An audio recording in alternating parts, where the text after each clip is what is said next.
Hey everyone, Robert Evans here, and on Thursday, September 25th at 8 p.m., Behind the Bastards is doing a live show. The show itself is in Portland, Oregon, but all of the in-person seats have sold out. However, there are live stream tickets available. If you go to Alberta Rose Theatre, Theatre, Behind the Bastards, just type that into Google or whatever search engine you use, Alberta Rose Theatre, Behind the Bastards, you can find a link to buy tickets for the live show. This is to benefit the Portland Defense Fund, which helps bail people out who don't have, resources of their own. So it's a good cause. Tickets are $25 for the live stream version of the show. So please go to Alberta Rose Theatre, Behind the Bastards, and pick up a live stream show to check it out on Thursday, September 25th at 8 p.m. Oh, wow. Is it already Behind the Bastards 30? My goodness, my clock must be off. That's not a very good start to a podcast either. Yeah, Sophie. That was dumb. How many episodes of this have we started in fucking 2018, like 50 episodes a year, something like that? What is this? Like 350 episodes, generally 2 parts each. So, I can tell you how many clips it says we have in Omni. I think there we go. Let's see. I think some of them are like imports and some of them are trailers, but it says 882. We've done too many episodes of podcasts, right? You should get immediately 5150, but the permanent version, if you've done this many episodes of a podcast. Yeah. There's definitely a Groundhog Day effect with this when I'm like, oh shit, I got to do this next week.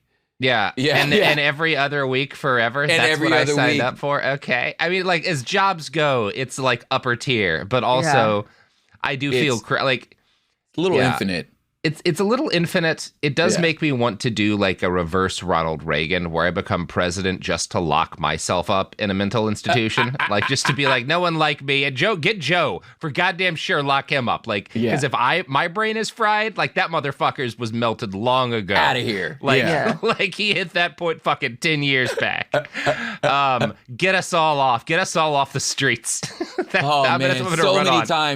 So many times I think, why do y'all listen to me? What are we doing here? I would be so tired of me. Yeah, I'm gonna be. That's it, Prep. You and me are running, and we're gonna be the first people to run on a ticket of get us off the streets. Just stop. Yes, just don't listen to us. Get podcasters out of here. Do not listen to us, guys. Yeah. Mm-hmm. After making us president, because we got some plans. We got some plans. First 6 weeks gonna be crazy. Yo.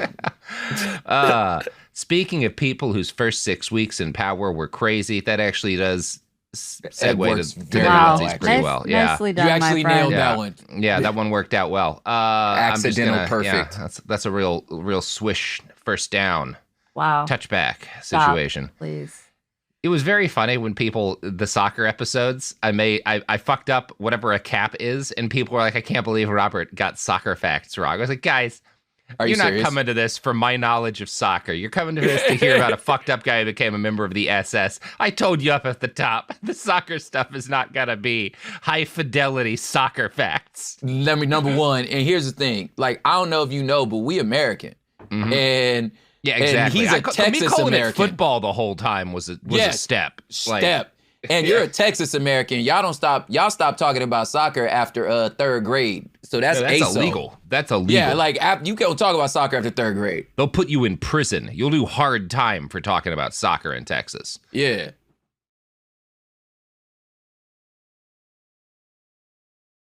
Speaking of hard time, most of the Nazis really didn't wind up doing it because the Weimar authorities kind of let them off the hook until they were in power. Didn't.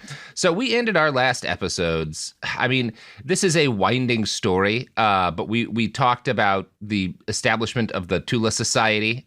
We talked about like the birth of all of these different weird Nazi occult things, like organizations, these secret societies that were going to inspire how Himmler wanted his SS to work, particularly the Knights Templar.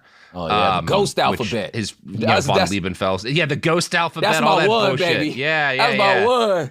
Yeah. So, before Heinrich Himmler could truly lean into his personal vision of what the SS could be, this like knightly order built on these like mystical ideas of both crafting like a perfect race and returning to these, you know, these medieval values and whatnot, Himmler was going to have to solidify his position as head of the of a modern political organization first, right? Before you can do the weird occult Nazi shit of your dreams, you have to make sure that you stay in power. Now, by September of 1930, which is the first year in which the Nazi Party achieved, they have a major electoral upset, and a lot of Nazis, Himmler included, get admitted to the Reichstag, right? Because they're running like different prominent members as Reichstag candidates. Himmler has gotten enough trust that he gets in. This is a big deal for him because it brings a degree of immunity to prosecution, right? Like there's certain things he can't get in trouble for now, which is great because he's going to be one of the party's crime guys in their period of time before power. It's very helpful for him. But, you know, even once they've got this big win, they get a bunch of people into what is effectively Congress. You know, when we're talking about the Reichstag, it's more of like a parliament, but right, like in the U.S., that kind of roughly translates to a Congress. So you've got your party in political power for the first time, but it's not total power. You're not the majority party. You're not, you're still needing to compromise with people, which is not something the Nazis want to do.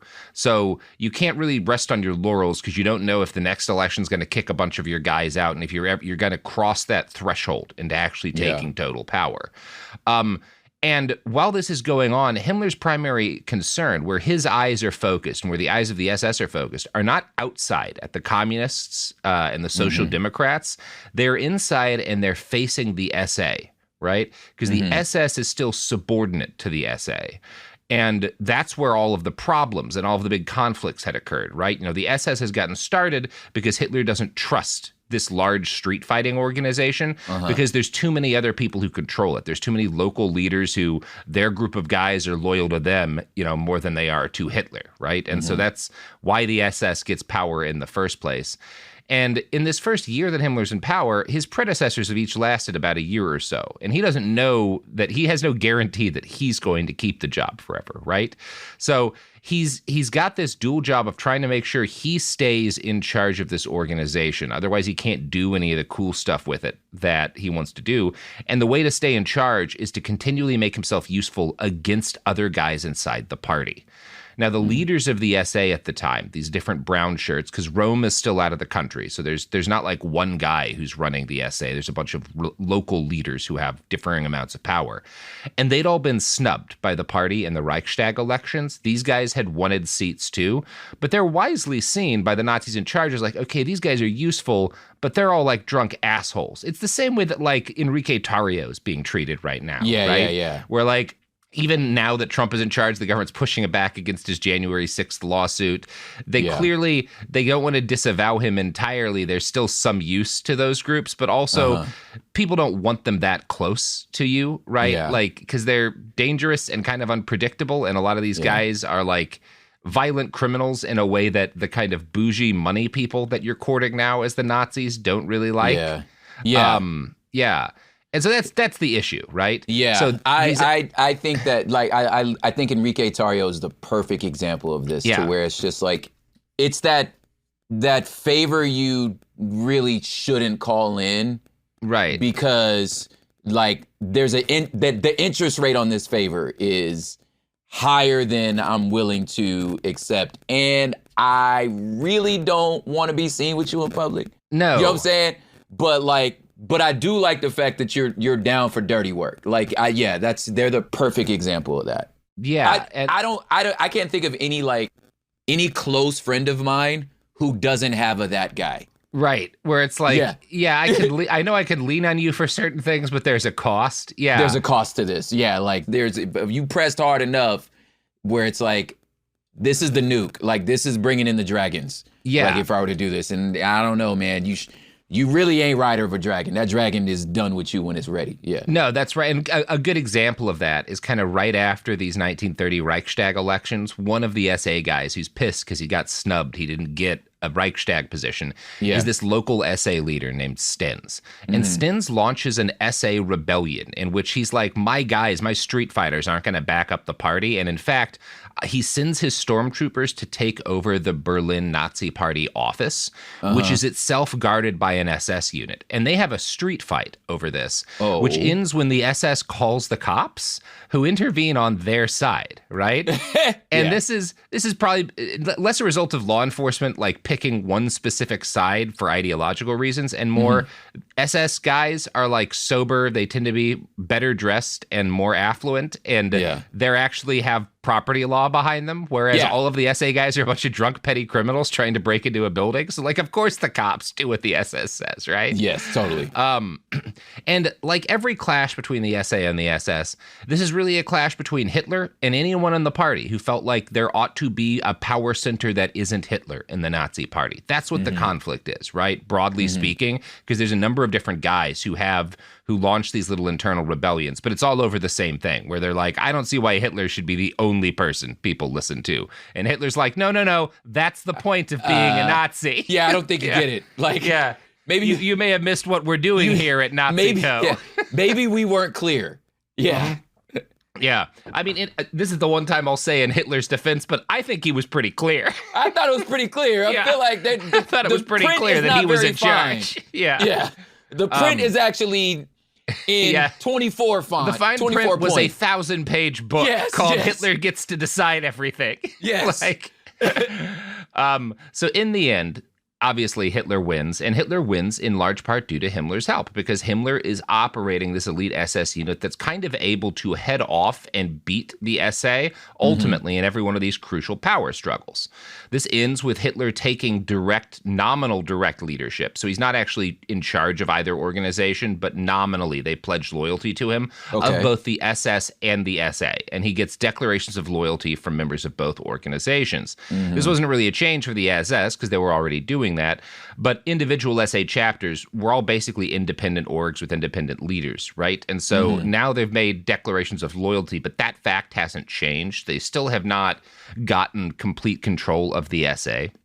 So conflicts keep breaking out between these local chapters and local parties, and often they will culminate in a fight over a physical party office. This keeps happening in different states. During one such eruption, Himmler has to travel to Augsburg to stop an SA unit from literally demolishing the local party headquarters. And this happens repeatedly, and Himmler's SS is always the shield that, for power in the Nazi party against the SA. From 1930 until the seizure of power in 1932, then, they developed an idea, coaxed by Himmler, within the SS and within the party leadership, that the men of the SA were simple, good-hearted oafs being manipulated by evil local leaders in it for themselves, right? The basic rank and file, they're not couth. We can't have them in polite company, but they're loyal, basically.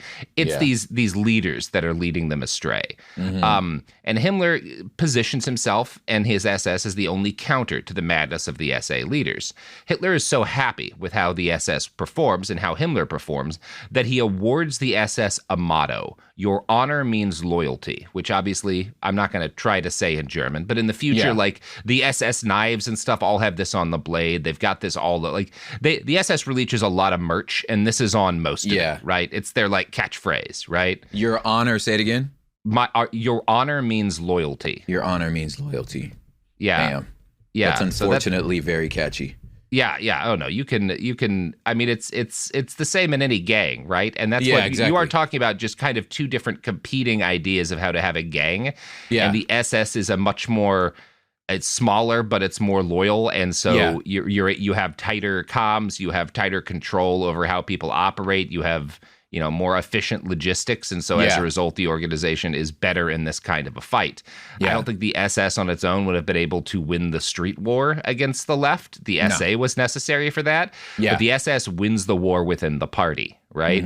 Yeah. For the next several years, Himmler would work to gain complete independence for the SS from the SA, but this was a slow process. And he this period of time in which they're struggling against the inside of the party becomes known as the time of struggle within the SS, because even kind of once they're in power, even once the war starts, he can't talk openly about a lot of what the SS does during this period because they're fucking over a lot of other Nazi party members.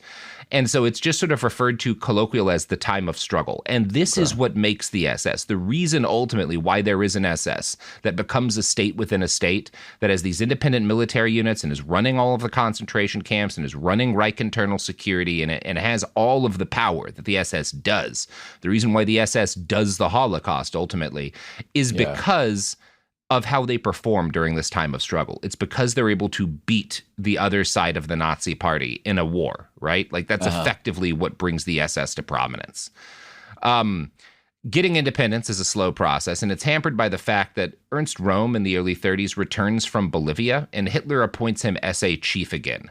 Now, Himmler helps to get Röhm back. He writes letters because, again, he and Röhm, they have like a mentor-mentee relationship. And Himmler's like, we need you so bad. I've based all of my SS training for my new guys on the stuff you taught me. You know, you're so influential here. We can't really get by without you. You've got to come back. And he comes back and immediately, basically as soon as he gets back and he gets this job, newspapers publish proof that he's gay. Oh, and Lord. So Himmler... Hit him with the hey big head. Right. You know, and then it was like, hey, this nigga gay. Oh man. And it's the kind of thing where, again, this is still hushable for a while, but now and everyone had known it. Most people had known it, but now Himmler does.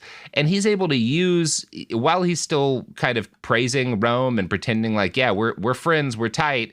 He's going behind his back and going to like the best guys in the SA, the dudes who are competent and who are good organizers. And he's saying, hey, do you want to be in an organization run by a degenerate, right? Or do you want to work with the real professionals over in the SS? Pause. And so And there's a big fight. Röhm gets Hitler to ban him officially from poaching SA members. Now, Himmler keeps doing it, but like there's a big issue over this, right?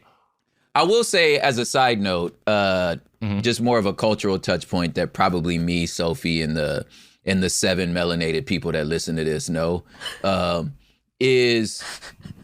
Sorry, Sophie. I'm sorry, y'all. I just like picking on you. I know, y'all. I just like picking on you. I'm just playing. But for some reason, I don't like, you know, with when the whole Diddy thing happened, like, it seems like, as far as like hip hop culture, the only lesson they learned about this was they was grossed out by his gayness. Like, they missed all the point. You missed the whole point. You know what I'm saying? Of why Diddy was a villain. You know, so then the slang around like, oh yeah, no Diddy, like replacing pause and just all the homophobic stuff. But what I think I keep running into with a lot of these young men, especially, and I love that this is a point, is because it's like you assume it's the dumbest assumption that just because this man is gay that he can't beat your ass. Like, like, first of all, that gay man is still a man, number one. And number two, these are brawlers. So it's more like a modern issue right now. Like, dudes be like, hey man, I just got jumped by these gay dudes. They beat my ass. I'm like, yes, because they're still men. Like, you know what I'm saying? Like, what the fuck are you talking about? Like, have you been to a gym? Have you ever been to a gym? The gay dudes in the gym are lifting way heavier than you. He gonna beat your ass. So it just reminds me of this moment. Like, he finally brings a guy back in. He goes, hey, this nigga gay. And it's like, oh, and? It beat your ass. Yeah, I mean, and that's the Ernst Röhm. That's the Ernst Röhm story in general, and that's the story of like how the Nazis were willing to use. They were happy giving this guy a pass while they needed him, his street fighting skills, organizing this war. It's once they're in power that they're going to murder him, right? Which is always the case with like the useful members of minority groups to fascist movements, right? True. That's how they work, you know? Yeah. Like, when you're useful, we'll be nice to you. And it's unclear to me, and this is kind of where I can get conspiratorial a little. Does Himmler help convince Röhm to come back because he just knows Hitler wants Röhm back and he's trying to make Hitler happy? Is it because he does like the guy and thinks maybe it'll be easier to work alongside the SA if my friend is back in charge? Or does he know Röhm is fundamentally untrustworthy? Röhm is always someone who is going to be in it for his own power, and who Hitler can't, as long as he's in charge of the SA, Hitler won't sleep easy, and that will provide more inspiration. That will provide more fuel for him to like back the SS, right? That Hitler will be more supportive of the SS if this dangerous guy is back in charge of the SA. And maybe that's why Himmler tries to convince him to come back, right? Is a little bit of that Machiavelli shit. Yeah. He gives a speech near the end of 1931, Himmler, where he lays out his vision for the SS. Well, the SA are the regiments of the line, right? In military terms, they're like the normal infantry. The SS were the guards. And this is a reference to, in the previous era leading up to World War I, you didn't have special forces, right? But you had units of like horse guards in every European monarchy. And this is, to this day, there's like a unit of horse guards or whatnot that traditionally is the king's or the prince's unit in like the UK military, right? Okay. This is like it was the Tsar's palace horse guards who were supposed to be his bodyguard. And they're on paper your most elite unit. I think at one point in time they had been. By kind of the time World War I rolls around, they're just another unit of guys with fancier uniforms, right? But when he's saying that the SS will be the guards, he's saying they will be the elite bodyguard unit of this special monarchy, ones. right? Okay. Yeah. To be this elite, Himmler said, quote, "The SS must become a force that includes the best human material we still possess in Germany. The SS must be held together by the shared community of blood." He envisioned an apocalyptic conflict coming between the Nordic community and Bolshevism, and that conflict could only be won if the Nordic race was prevented from dying out through selective breeding. He saw the military conflict being something the next generation would have to fight. His role was to win the racial war by selecting the racially best people for the SS and breeding them, right? So it's important to note that at this early point, Himmler's not like, I think that I am going to be in charge of the SS while we're fighting a world war. He assumes he'll be dead for that that's in the future still, right? Like what I've got to do is get our human capital ready, breed us up an army of unstoppable Aryans, right? Like that's my job at this stage once we get to power. But he's not thinking, and obviously in like less than 10 years we'll be invading Russia, right? That's not on his Himmler's. I think Hitler had that desire for quite a while. That's not on Himmler's radar at this point. Yeah. He's too worried about the space ghosts, the space. He's too busy learning how to channel his dead relatives and shit. Yeah. So that year, Himmler also sets up an intelligence service within the SS, which would come to be known as the SD. And he puts a guy we've talked about on this podcast called Reinhard Heydrich in charge of it. Heydrich is the guy who will host the Wannsee conference and be the organizer of the Holocaust, right? Like the high-level organizer, right? Wait, okay, let's get our essays together. So we got SS, SA, and SD. Yeah, and the SD is the intelligence service within the SS, right? The SS has its own CIA, basically. Okay, so San Antonio, San Diego, and Saint something. What is that? San Salvador? San Salvador. Okay, there we go. San Salvador. There we go. All right, I don't know how helpful this is to the audience. Just think of different cities. It's helpful for me. Yeah. So there's this subset of the SS that's taking over, and right now they're like intelligence for the party. So they're trying to, are our events safe? Is there anyone plotting to carry out an attack against Hitler? That's what they're doing at this stage. And Himmler puts Reinhard Heydrich in charge of it. And Heydrich had just gotten fired from the Navy because he had broken off an engagement and been found dishonorable. He was engaged to, I think, an admiral's daughter or something. I forget the exact story. But he's fucking around, and he gets cashiered out of the Navy for fucking around in a way that they think is unbecoming of an officer. So he broke it off. He broke it off because he was trying to like spread the seeds, not like it just wasn't working out. Yeah. I mean, I think it was he was cheating, right? That's the gist of it, which is conduct unbecoming of an officer. So when he and Himmler meet, Heydrich had told him like, oh yeah, I was an information officer in the Navy, right? And Himmler, not knowing much about the military, because he was never really a soldier, but really feeling like he'd been a soldier, pretends that, like, decides that means spy, right? That, like, this guy's an information officer. He must have been a spy. I've got a real army spy heading up my totally real spy network that I invented, right? And he gives Heydrich the job, although in reality, Heydrich had been an information officer, but he was a signals officer, which means he had an expertise in like using, how they use like those different signals on boats when they can't communicate by radio or whatever. Yeah. Like Like, that's what he knows how to do. He's not like a spy. He knows like which signs that you hold up will tell a boat what to do. So that's super valid for this. Yeah. He's not like fucking James Bond. And that's kind of what Himmler thinks he's getting. But again, Himmler doesn't know anything about the army, right? Or the Navy. Oh man, I love that. So he's like, you're basically a spy. And Heydrich's like, yeah, sure. Definitely. Pretty much a spy. Yeah, yes. All right, child. That's what you get for lying on your resume. It was scary.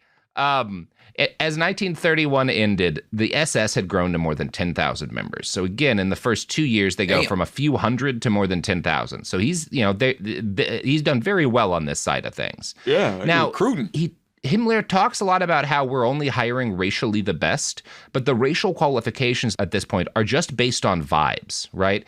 Himmler would later explain this is kind of what they're thinking when they're evaluating someone for membership.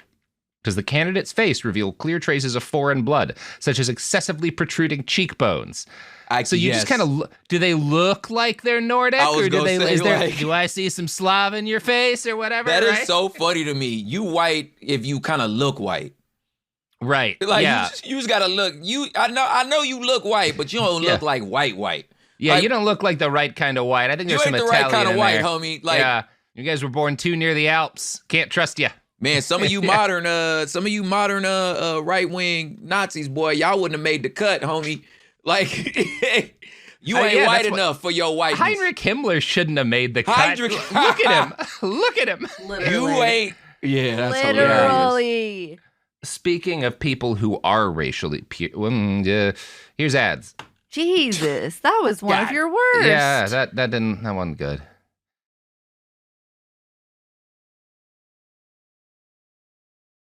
We're back, and we're talking about Heinrich Himmler and how well he does or does not meet the beauty standards. Yeah, the beauty standards that you would expect of someone who talks racially about the shit he talks about. And there are jokes in the Third Reich that are like, the ideal Aryan is as blonde as Hitler and like has eyes as blue as Himmler's and all this kind of stuff, right? So a little self-awareness. People are joking about this, right? Like that, this is kind of bullshit, right? Like that a lot of, but like, again, it's in the same way as most people, even most people who voted for Trump, are aware that like. He is not as healthy as he pretends to be. Yes. He has not lived the kind of life that they think is good. They just he hurts the people they don't like, and so they're willing to pretend that stuff isn't obvious, but they are aware of it, right? Yeah. They're just not willing to say. Therefore, it just doesn't matter to them. Yeah. Exactly. Yeah. So the fact that Himmler, so again, there's not yet a formal actual scientific way of keeping the SS racially pure. It's just based kind of on vibes. Mm-hmm. And part of this, the reason why is that like Himmler needs bodies, right? And it's not until the end of 1931 that he feels secure enough in the membership they've gained and the size they are that he announces a new stricter set of rules. And at the end of 31, he makes it the SS rule that all members of the organization now had to secure permission to get married, and their potential wives would have to be assessed by the racial office that he just established in the SS before they could get married. Peter Longrich, in his biography of Himmler, writes, Himmler was fully aware of the fact that his marriage order would be met with incomprehension, indeed ridicule, outside his organization. He even anticipated the reaction.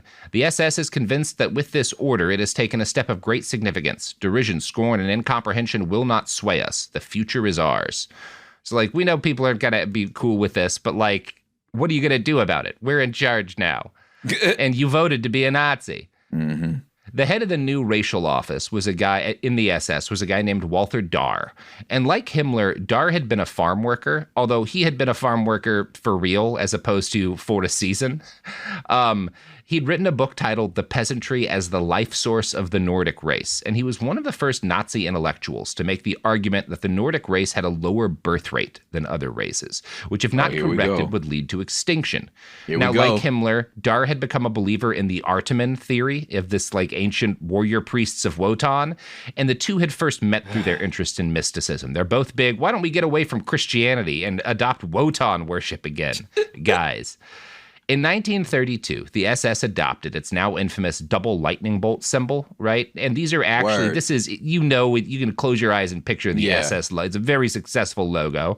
These are actually a pair, they're not S's, they're a pair of sig runes from the Armanen runic alphabet that Guido von List created. So that's what that symbol comes from. It's from this fake alphabet that's got its roots. He kind of was inspired by some actual runes, but he mostly dreams them. That Guido von List made. What a great art project, man. Yeah, that's a very successful art project. Very successful. It's quite a logo. That's, you hate to say it, but like, again, the design aesthetic. It worked. Like, it worked. Goddamn. Yeah. They had some good marketers on the team. Now, List argued that the runes, the sig runes mean victory. So it literally is like victory, victory. That's what that symbol means. By April of 1932, the SS had swollen their ranks to more than 25,000 people, and they'd break 40,000 members in June of 1932. Himmler's success in this remarkable task owed a lot to the explosion of the Nazi Party and its electoral victories.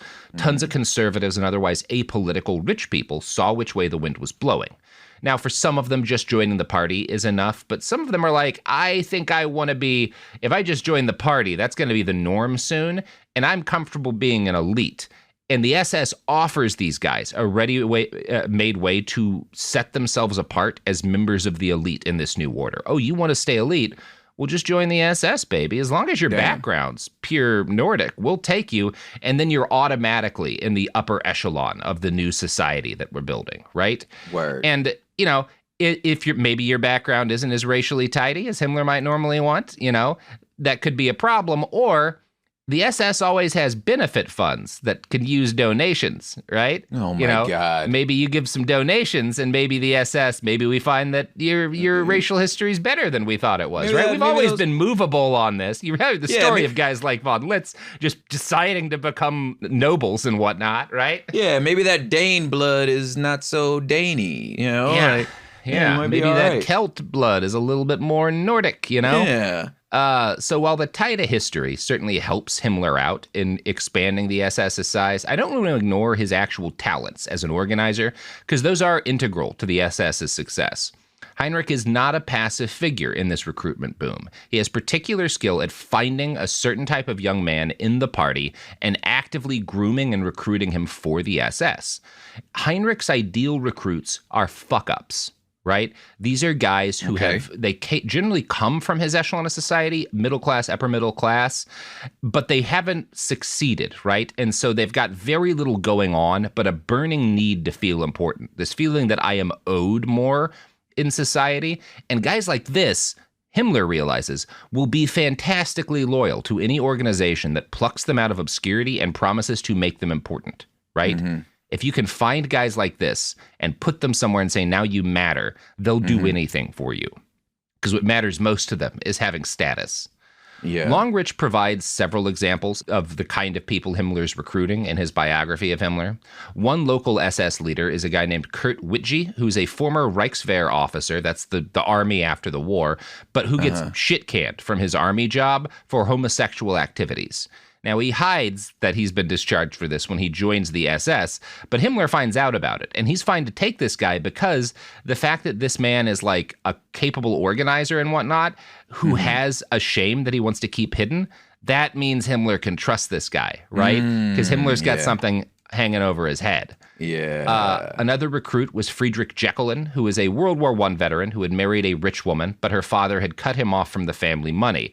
This led Jeckelin to conclude that the family he'd married into had Jewish blood, based on nothing, which starts to alienate his wife. He begins drinking heavily, they get divorced, and he winds up bankrupt and desperate, so he joins the Nazis in 1929. He joins the SS in 1930 after Himmler finds him and is like, I think this guy's got some potential. For an idea of what a piece of shit this guy is, in 1930, he tells his wife he'll be able to pay her alimony, quote, only when Germany is free. So these are the kind of dudes Himmler's gathering. As Peter Longrich summarizes, Himmler had gathered around himself a group of men who, although they no more matched the high ideals of the SS than he did himself, were nevertheless men on whose loyalty he could rely. Many of them were dependent on him for their very material existence, a situation which, when necessary, he knew how to exploit. And this is just gang shit, right? How you run a criminal organization. This is gang shit. Uh-huh. Yes, this is gang shit. Yeah. Period. Yeah. You get fucking shooters around you who you can trust, in part because you all have compromising info on each other, right? You all have compromising info on each other, and there's no other place you can go, because any other place you would run to would report to me that you ran over there, right? And because they scared of me too. And then lastly, how you gonna make money? Nigga, where? So who else is having you? Who else is having you? You can't get no job. You know what I'm saying? You ain't gonna do shit. Just, man, go burn down that tavern right there. I'll talk to you later. Yeah. That's basically how it's going. Yeah. And men who meet Himmler during this period tended to describe him as cold, anxious to seem like someone with power, and deeply insecure underneath it all. He compensated for this insecurity by wearing an elaborate military-style uniform and only associating with men who owed him everything and would play into his image as the tough, knightly warrior of the Nordic race. Ernst Hofstangl, Hitler's friend, who shared an office with Heinrich during this period, would later recall that Himmler's military haircut and mustache failed to disguise his, quote, pale, whey face, receding chin, and blank expression. Another Nazi, Albert Krebs, described Himmler in a similar way, saying he, quote, behaved coarsely and showed off by adopting the manners of a freebooter and expressing anti-bourgeoisie views, though in doing so, he was only trying to disguise his innate insecurity and awkwardness. Krebs complained during a train ride that Himmler inundated him with stupid and endless prattle, a peculiar mix of warlike bombast, the saloon bar views of a petty bourgeoisie, and the enthusiastic prophecies of a sectarian preacher. Right? Okay. Like, he is just very much this kind of guy where it's this mix of talking about how tough he is and how totally he would fight in a civil war if he had to, and he'd be best at it. And like this kind of gutter racism that makes him sound like that's not like rich, like sophisticated racism, right? Yeah, it's different. The racism of like a used car salesman, right? Got it. And then, like these kind of apocalyptic political prophecies based on these mystical tracts and all this Hitler shit that he believes about this coming race war. And it's important to note that other Nazis really don't like him. You know, they find him kind of like off-putting. He's just like this weird Nazi, for this guy for whom Nazism is a nerd, like a nerdy thing. Like he is a folkish nerd, as opposed to someone who's like, well, this is useful because I want to be in power, right? Yeah. And that's kind of off-putting to these guys who are more or less in it for the power, right? Yeah. But his unlikable, and Himmler is aware of this side of himself. He writes in his diary about how unhappy he is when he goes on these rants, and he's like, I should have kept my mouth shut. I shouldn't have said this weird shit about like my belief about reincarnation during the serious business meeting. What the fuck is wrong with me? Why do I do this? Like he gets so inside his head. There's a secret try-hard just buried inside of him. Yeah. That what he's the just fuck? like, Why did I do that? Yeah. Shut up. Yeah. And this is all, though, part of why he succeeds, because Hitler's not unaware of this fact, and there's people close to Hitler who like Himmler, I don't know, kind of a weird dweeb. Like he kind of seems off-putting to me. But that's a plus to Hitler, because Himmler's not going to take power from you. Himmler may think Himmler's the next Hitler, but as Hitler, you're not worried about him becoming the next Hitler, right? Yeah, believe me, you don't have to hide your daughters, buddy. Right. We're good. He doesn't look like he's trying to advance himself at a cost to the Führer or the party, right? Yeah. He's reliable when shit gets ugly, as it gets in August of 1932. The day after that year's Reichstag election, the Nazis are certain that final victory is imminent, but this is, again, not the very last election, right? There's still a long period of politicking before which Hitler's going to become the chancellor. Yeah. And the SA and SS kind of jump the gun, and they start a bombing and murdering spree, killing their political opponents in Königsberg. Himmler himself seems to be the guy who orchestrates this terror campaign, so it's him that is jumping the gun, right? He has his goons kill the editor of a left-wing paper, they kill a communist city official, they murder several other people that had been listed as public enemies of the party, but they go too early. The Nazis are not in charge yet. There's still something of an independent media, and there's a public backlash, right? Because the public, they're going to, be supportive of the Nazis taking power, but they don't want it to look like this. This is scary, right? People getting bombed in the street is messy, Yeah. We want you guys to deport everybody, but not like... We don't want it to look like this. This makes me worried that I might get targeted. Yeah. So Himmler has to shut hush up his own involvement. He has to pretend he didn't do this. And he does that so successfully that there was debate until pretty recently as to how involved he was in all of this. Yeah. But the fact that he reliably organized the shedding of blood for the movement and then shut up about it afterwards raises his image in Hitler's eye. Because again, this is just a gang, right? Like he's able to go out and kill some fuckers, and he doesn't brag about it afterwards. So that makes Hitler like, I can trust this. This guy's ride or die. Yeah. Yeah, I was like, that's the perfect type of ride or die. That's like, I don't need no credit, man. I'm here for the culture. You feel me? Like, dang. Yeah, he's a little off-putting and weird, but like, that's not what I give a shit about as Hitler right now. You know, I can trust him. Wow. Yeah. There's a piece of me that's like, not that shit, but the shit that's relatable in the sense, like, all of us in our own ways have to learn how to like tamp down our nerdery. Yeah. Like I was just hanging out with some guys and they asked me questions about like autocrats and borders and like the urge for me to just be like, I actually don't believe in borders at all. And I'm like a chump. I think that they're only enforced by violence, and I just can't think of any time in history where putting a dude in charge has worked. So I'm like, wait. Yeah, I'm like having to like catch myself to be like, don't let that part out is something that is a little bit relatable.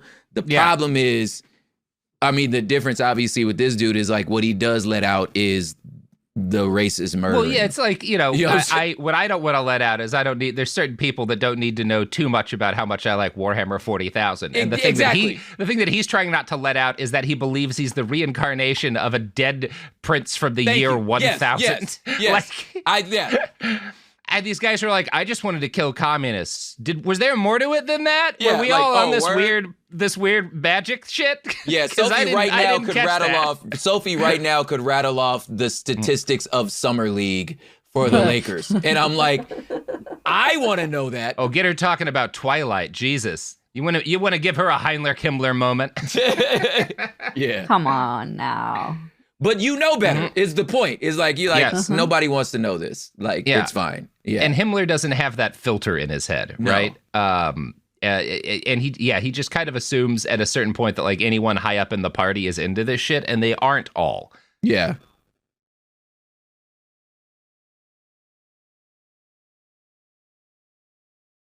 So it's a few months later, after this bombing campaign where the SS and SA go off a little early, that the Nazis finally achieve their goal, and Hitler becomes Chancellor. This does not bring total power, right? For the next couple of years, the Nazis are engaged in a kind of dangerous dance, because the military could still overthrow them, especially if the conservative elites in the military had gotten on the same page. Obviously, that doesn't happen. And from this point forward in the story, Himmler and the SS are no longer paramilitaries. They are now increasingly part of the state. And it wasn't a guarantee that the SS would become a part of the state. The SA, I think there's a degree to which they're made an official part, but the SA under Röhm wanted to replace the army. That was Röhm's goal. Okay. So, they're now part of the state, and it wasn't a guarantee because the SA doesn't really become part of the state in the way they had wanted to. They don't get to become part of the military. The SS is going to have military divisions with tanks and artillery and shit, and also it's going to be part of the security service. They're running the concentration camps eventually. That wasn't a guarantee when the Nazis came to power. It was guaranteed there were going to be camps for their enemies, but not that the SS would run them. Yeah. This is where Himmler's politicking, again, this is part of where you see his genius for politics come into play, because he is going to have to fight against a lot of people in order to make the SS what they become. And his situation here is buoyed by a few factors. One of them is that his previous mentors, Röhm and Strasser, were rapidly falling out of favor, right? Once in power, he doesn't have to worry about either of them because it's clear, Strasser's out and Röhm is on the outs with Hitler. So his main rival is Hermann Goring, right? And Goring, he's on paper someone you got to be really concerned about. He's a war hero. He took over the Red Baron's fighter squadron after the Red Baron got killed in World War I. Like he was and he's famous. Like he's a celebrity for being such a good pilot. And he was there. He got badly wounded and went into hiding after the Munich beer hall putsch. Like he's a hero for the party too. So on paper, this is a formidable guy, and he's Hitler's picked successor. On paper, if Hitler were to die, Goering is the one who's supposed to take over, and he is initially given control of the Gestapo, the secret police in Prussia, the largest German state, and he's basically in charge of policing in Prussia, which is a massive deal, right? And so Himmler is going to be fighting to take all of this away from him. Now, ultimately, this works for Himmler, and there's a couple of reasons. One of them is that Goering always has other guys that he is fighting with over this, who are themselves fighting for control of the Gestapo, of the different state police. And Himmler is on several occasions going to seem like the lesser of two evils. Like, well, if I back him in this, he'll get more power, but this guy I think is more my enemy will lose power. And again, Himmler's the lowest threat, right? Yeah. Some of Goering's judgment in this is thrown off by the fact that Goering is a painkiller addict at this point. He's popping oxys, their equivalent of oxys. He is badly addicted and will be throughout the whole period the Reich is in power. He goes on and off and stuff, but he doesn't get sober until Nuremberg. I did not know that. He is, and that's one of those things, by the time they get in power, he's been a very competent member of the party up to this point. He's old, he's got a serious injury, he's got chronic pain, and he kind of just wants to fuck off and relax and enjoy being in power. Yeah. And so to an extent, that's why, because Himmler is purely focused on winning this struggle. Yeah. And it's never existential for Goering. Goering knows he's not going to wind up getting kicked out. He's not going to get long-knived. Yeah. He's not going to be iced out of power totally. He just won't be in charge of the cops. And he's got other shit in his portfolio, right? He's got the Luftwaffe, you know? Yeah. So it's this kind of thing. Himmler feels like, or Goering feels like, I can afford to lose to Himmler, and I don't want to lose to some of these other guys that Himmler's positioned himself as a counter to. Okay. And so over this period of like a year and a half, 2 years, the first, almost a little less than 2 years the Nazis are in power, Hitler over and over again takes over these different state police agencies that Goering and other people had been in charge of. And he kind of methodically, when he can't take direct control of a police agency, he'll work and use his political connections to appoint a member of the SS to head a local police force, right? And then that police force isn't under the SS, but the guy heading it is my man. And so I can still effectively order this group around, right? Yeah. One of Himmler's question. I'm still trying to think okay, what's the cost benefit here? Like the pros and cons of being the crew that runs the camps? What do you gain question from that? Yeah. There's a couple of things that you gain from being the guys who run the camps. And we're talking, because I wanted to introduce how the camps got started now. Okay. But the gist of it is that, and this is with any organization, and this is actually my best career advice, is try to find a company doing something or an organization doing something that you want to be doing that's new. Yeah. And then figure out what they're not doing yet and volunteer to do it. Like stick yourself in and create a job for yourself. And this is concentration camps are new. Okay. Germany had not had a massive network of concentration camps for political prisoners, certainly not for racial prisoners during the Weimar era. They'd had prisons, which is kind of where some of the first camps arise out of. Yeah. But the system is new. And so there's going to be a bunch of people starting camps at the beginning. The first concentration camps in Germany arise within days of Hitler taking power. Sheesh. And they have a multitude of fathers. Some camps are a local SA chapter. Will be like, time to round up the Jews we don't like and the communists we don't like in this city, right?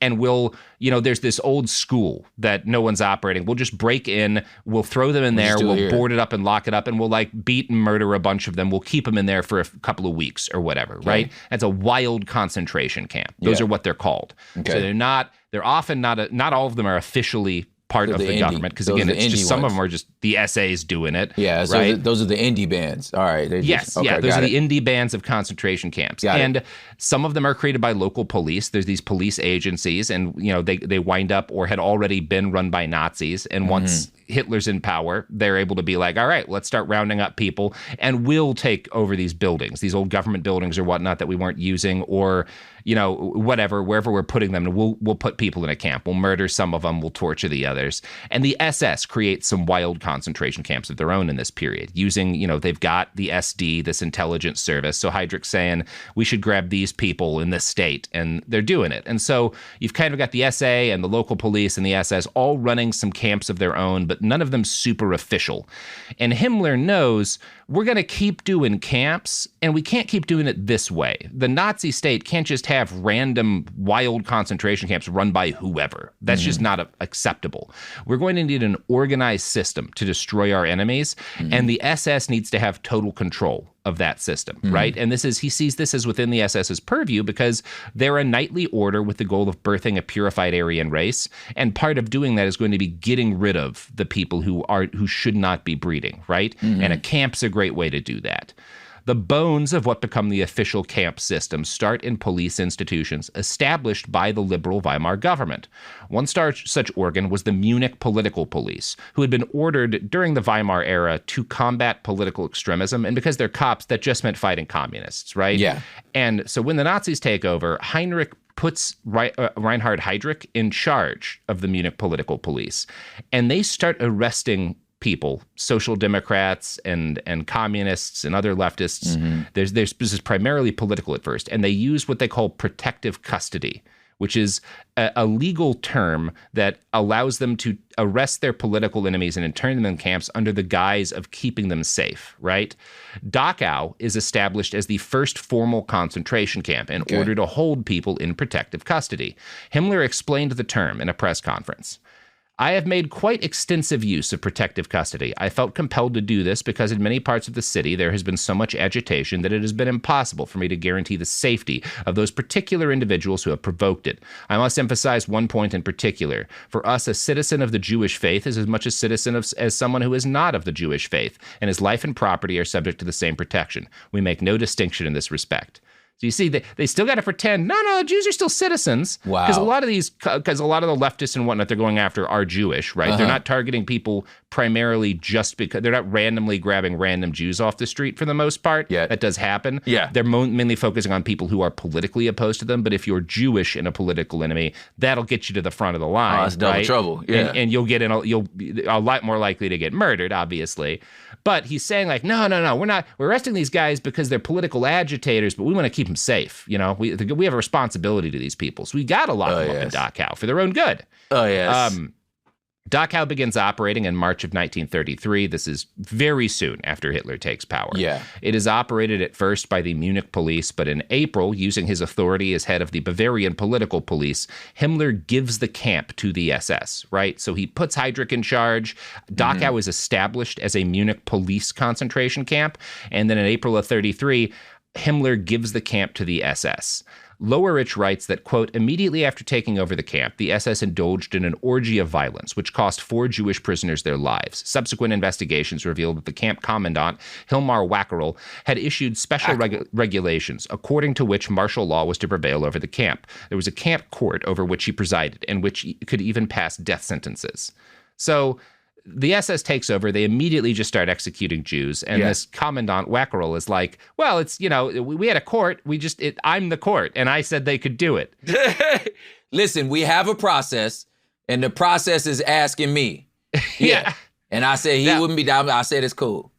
Again, taking power is a process. There's still a media, and there's still public opinion you have to deal with. And this outrages Germans, right? Near Dachau, especially, that like, oh, you're just murdering people? That's not what we thought we were getting, right? And so state investigators demand Himmler explain why the murdered Jews has been killed. And Himmler doesn't do this. He doesn't really take much action other than he replaces this commandant, right? In order to smooth things over. He's like, oh, obviously this guy was just kind of a little out of pocket. I'm going to don't worry, I got a new guy to put in. Everything's going to be fine. How do you like this disgraced and broken psychopath who owes everything to me? Does that seem like a better pick for running? He'll do what I tell him. Dachau? He'll do what I tell him. Yeah. This broken psychopath's name is Theodor Eicke. Eicke had been, he was a veteran in the military. He'd been a paymaster, and he had tried in the Weimar era to become a police officer and repeatedly failed the entrance exam. So we're already off to a great start. Damn, when the police in Germany in the 20s is like, hey, fam. Nah, man, Nah, G. You seem like too much of a crazy racist for us. Yeah. So the best he can manage, he's such a stereotype. All he can manage is to become a security guard, right? Mm-hmm. And frustrated at his failures, he joins the Nazi Party in 1928 and the SS soon after. In 1932, he gets arrested after being caught building a bomb, badly, and he gets fired from his job. Ike claims that he'd been set up by enemies inside the Nazi Party, but was given a 2-year prison sentence. Now, because then and now, Nazis get treated with kids' gloves, even when they are arrested, Ike was allowed to leave prison when he claimed to be sick. He's like, go home for the weekend, rest up. And he just escapes to Italy during this period. But he comes back in February of 1933 because Hitler's in power, and he's like, obviously, I won't go to prison now. Oh, yeah, we're good now. Yeah. So Himmler invites him to Munich, and he makes Ike promise to clean up his act. But Ike gets into a brawl with the cops right after this, and he gets arrested, and they're like, oh, this guy's got a warrant. So they send him to prison, and he goes on a hunger strike, which gets him sent to a mental hospital. And Himmler's like, oh, fuck this guy, removes him from the SS ranks for breaking his vow to stay out of trouble.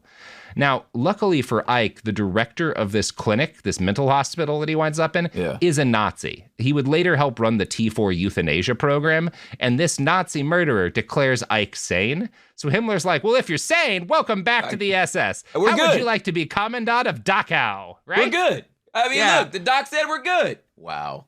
Yeah. And Ike later wrote of Himmler, if my Fuhrer had not achieved power in Germany, I would have spent all of my life going to prison and would never have been able to take up public office. Like, he writes this to Himmler, where he's like, I owe everything to this party, which that's the kind of guy the SS is recruiting. What a sentence. Yeah. Hey, man. I would have been nothing without Hitler. Hey, man, I'd have been in jail forever, but instead I run the shit. Mm-hmm. Wow, dog. Yeah. He knows where his butt is, what side of his toast is buttered on. Yep. Now, Ike proves to have a genius for the work. He establishes guidelines along which all future camps will be created. This is called the Dachau model, right? Mm-hmm. That's what Ike establishes. Yeah. And he's formalizing how camps are going to work in Germany. Peter Longrich writes, among the essential elements of this system were the sealing off of the camp from the outside world, in particular the determination to prevent escapes, the separation of the guards from the commandant's office, the introduction of work details for the prisoners, systematized use of force through the introduction of a uniform set of punishments, the disciplinary and punishment code, as well as strict discipline for the guards, who were subject to a specific disciplinary code. The aim of creating the impression that the old arbitrary regime had now been replaced by one that was strict but nevertheless bound by certain rules was an additional aspect of this new system. In actual fact, the camp was ruled by arbitrary terror. The prisoners lived in continual fear for their lives. Ike was concerned above all to prevent arbitrary murders by the guards. The right to kill prisoners should be confined solely to the camp authorities. Now, this is never the case in practice. Guards continue to murder prisoners through the entirety of the KZ system, right? That's the concentration camp system. But by removing regular police from being involved at all and isolating the camps from the rest of German culture, Himmler and Ike create a fiction that the camps operate according to a rule of law, because they're claiming they do, and no one else gets to see inside, right? So we're pretending these aren't just monuments to compulsive cruelty. Yeah. And this makes normal conservative German citizens feel safe and like justice is being done to their enemies. Wow. In roughly a year, Himmler, using the system Ike develops, births a system of camps for enemies of the Reich, owned and operated entirely by the SS, which he runs as a personal fiefdom, right? Mm-hmm. And he gets, basically, they do so well at this that it's made the rule that any camps like this are going to be run by the SS. There are a few erratic attempts by outside officials to investigate murders and enforce some accountability, but all of these fail. And Himmler's most effective strategy is simply one of delay. He'd use his friendship with other authorities to get hostile officials transferred or gum up investigations until his foes leave office, right? Yeah. And then no one will, it's nobody's main job to be focused on the camps, right? Yeah. Like, and this is a massive coup, right? You've gone from, well, this is like basically a club that people can join if they want to, that doesn't have any real power outside of Hitler likes us to. Now we are officially running the secret prison force and are in charge of most of the law enforcement agencies in Germany. In the space of like 18 months, that's how far they've gone. Okay, yeah. Question answered. I'm like, okay, now I get it. Now you need me. And now that, man, those tables are turning. If we're someone to feel froggy enough to be like, I mean, obviously this couldn't have happened, but like, I mean, if you in charge of all the goons and you're executing the whole plan, at some point you could look at Hitler and be like, hey, bro, I'm gonna need you to stay in line. I don't like the shit you doing. Like, you could do that if you weren't such a nerd involved in, dream letters. Right. And that's kind of the thing where there's this open, because Himmler saw himself at a certain point as like being, he really wanted to be the successor to Hitler. Yeah. But I don't know that he ever would have, until I think maybe if Hitler had lived longer and gotten sick, Yeah. maybe something would have happened there. But that's we'll have to remain kind of like a theory thing would he have ever been able to, would he have had the juice to seize power if he'd tried? But and he clearly, he ain't, like, he not built for that. Like, he ain't got that metal. Yeah, you know what I'm saying? You ain't, you too light in the booty, dog. You're not willing to, Nope. So the catalyzing moment for Himmler's personal power came during the Night of Long Knives in June of 1934.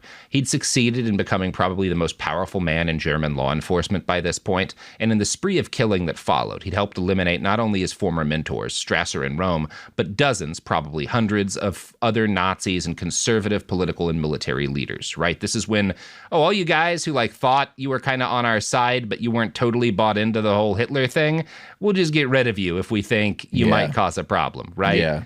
And I want to quote from a summary in The Private Heinrich Himmler. The perpetrators of these murders came from the ranks of the SS. They emerged stronger from this power struggle, finally separated themselves from the SA, and were designated by Hitler as an independent organization, especially obligated to him through their fidelity to the Führer.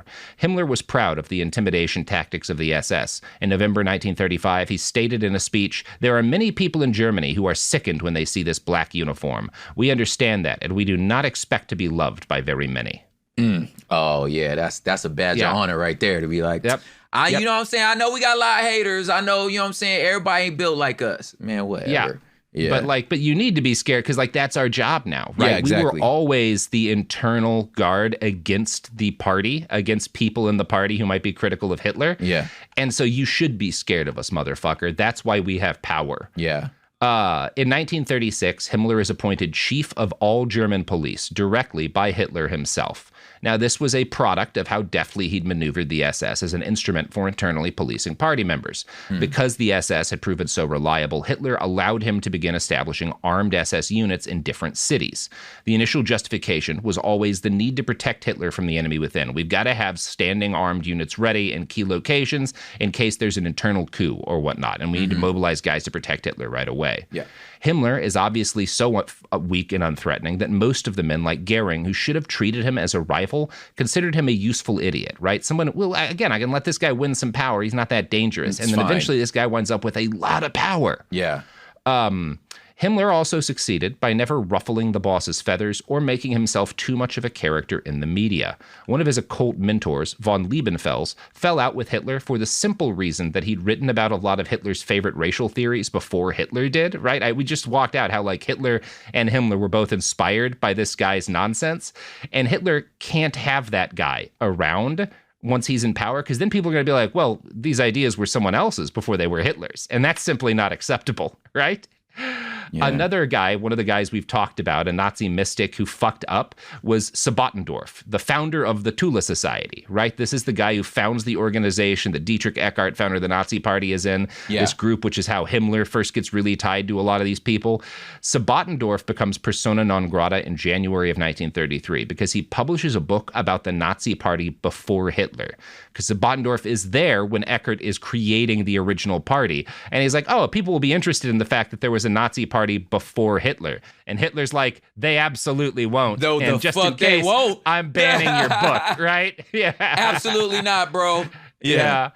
And so when word gets out to the Führer about this book, it's banned across the Reich, and Sabotendorf has to flee the country to avoid winding up in Dachau himself. Yeah, once again, the mid-30s. I was going to say, once again, like we talked about in the beginning of the show, I feel like this fine print is not very fine. This is in 52 size point font. Yes. What I say is what it is. So right. You should have, there's no way you didn't know that this book was not going to fly. Yeah, exactly. And so by the mid-30s, Heinrich Himmler, he's the top cop in Germany, but he's also one of very few high-ranking Nazis who are serious believers in the occult and these weird mystical trappings that had once dominated the Volkisch movement. A lot of that has been pruned off as they reach mainstream power, where they're like, maybe we don't need as much of this weird shit that like a lot of these bankers think it's kind of odd. People seem to get weird. They cool with all the murder and the power shit, but the magic, they don't like the magic. I thought that was the fun part. But we're gonna be wizards too. Did you guys not get that memo? Yeah, like I thought it's that was kind of part cool, of the appeal. right? Like it's like, like it's like wizard. Oh no, nobody. You don't like the wizard stuff, huh? Okay, got it. Basically, the only occultist at a similar level of power, kind of in this period, is Rudolf Hess, who's the deputy leader of the Nazi Party, and he and Hitler are cellmates. He like co-writes Mein Kampf with Hitler, and Hess had been in the Tula Society, and he's closer to Hitler personally than basically anyone. Mm-hmm. We'll talk about what happens to him because he's going to wind up being a big part of why Hitler gets way less tolerant for the weird occult stuff in the future. But at this point, in the mid-30s, Himmler is top of the world, and it's just really him and Hess that are like the weird magic guys in the Nazi Party, in the highest echelons of the Nazi Party. So we are going to talk about what comes next in part fucking 6, I guess. God, so many episodes. Jesus. Gosh darn it. Woo! I am sorry. And you know what though? But we needed this. We needed to understand. There's a lot of Himmler to explain. Yeah. I feel like how this guy works and how he succeeded is really important for people to know as we like watch kind of what's shaking out with the first attempts of the different people around Trump to establish a new order, you know? Yeah. And then like the people who get like jettisoned out and like where they went wrong. Like one thing I thought of right now is like, you know, where Elon screwed up was like, you like the camera too much. You can't be on the camera like that. Can't be too Führers, man. You can't be too Führers on me. Like, you know, you see it. Yeah, it's the problem that like, it's too many Nazi syndrome, right? That's the eternal issue. So, folks, this has been Behind the Bastards. If you're looking to help out a charity, we're trying to help the Portland Defense Fund, which is an abolitionist organization that helps to bail people out of jail, primarily people who are going to need public defenders and have no money for bail or for legal assistance themselves. You can go to DonorBox, just type in DonorBox Defense Fund PDX. Or go to @DefenseFundPDX on Venmo and send them a donation via Venmo.